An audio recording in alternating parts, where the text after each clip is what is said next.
যে সকল ভাই এবং বোনেরা ভিডিওটি দেখছেন, আশা করছি আপনারা সকলে ভালো আছেন। আপনারা ভিডিওটি দেখছেন, তার অর্থ এই যে আপনি আপনার ভালোবাসার ব্যক্তিটিকে বিয়ে করতে চাচ্ছেন। আপনার ভালোবাসার ব্যক্তিও আপনাকে বিয়ে করতে চাচ্ছে, কিন্তু আপনাদের পরিবার কোনোভাবে আপনাকে বিয়ে দিচ্ছে না। এমন অবস্থায় আপনি অনেক আমল করেছেন, অনেক কিছু করেছেন, কিন্তু কোনোটাতেই কোনো রেজাল্ট পাচ্ছেন না। দর্শক, কেন রেজাল্ট পাচ্ছেন না সে সম্পর্কে আগে বলি।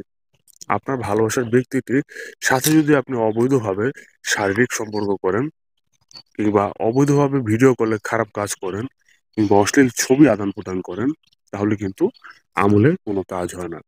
এবং দ্বিতীয় বিষয়টি হচ্ছে, আপনার ভালোবাসার ব্যক্তিটির উপর কেউ যদি তাবিজ করে, জাদুটনা করে, বা কালো জাদু করে, বশীকরণ করে, বা তার পরিবারের উপর যদি এই একই সমস্যাগুলিকে করে রাখে, তাহলেও কিন্তু আপনার কোনো আমলে কোনো কাজ হয় না।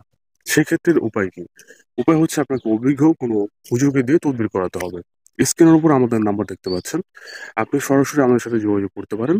আমরা ইনশাআল্লাহ আপনার সমস্যার সমাধান করে দেওয়ার চেষ্টা করব। দর্শক, যাদের এই সমস্যাগুলো নেই বলে মনে হয়, তারাই কেবলমাত্র আমলটি করবেন। আমলটি হচ্ছে আল্লাহ রাব্বুল আলামিনের একটি পবিত্র গুণবাচক নাম, ইয়া বাসিতু। আবার বলছি, ইয়া বাসিতু। দর্শক, এই নামটি রাতে ঘুমোতে যাওয়ার আগে ১০১ বার পাঠ করে আপনার প্রিয় ব্যক্তিটির চেহারা স্মরণ করে বা তার ছবিতে ৭ বার ফু দিয়ে দিবেন। আর সে যদি আপনার সাথে থাকে, তাহলে তার পুরো শরীরে ফু দিয়ে দিবেন। এভাবে মাত্র একদিন আমলটি করবেন। ইনশাআল্লাহ পরের দিন থেকে দেখতে পারবেন সে এবং তার পরিবার আপনার সাথে তাকে বিয়ে দিতে রাজি হয়ে গেছে।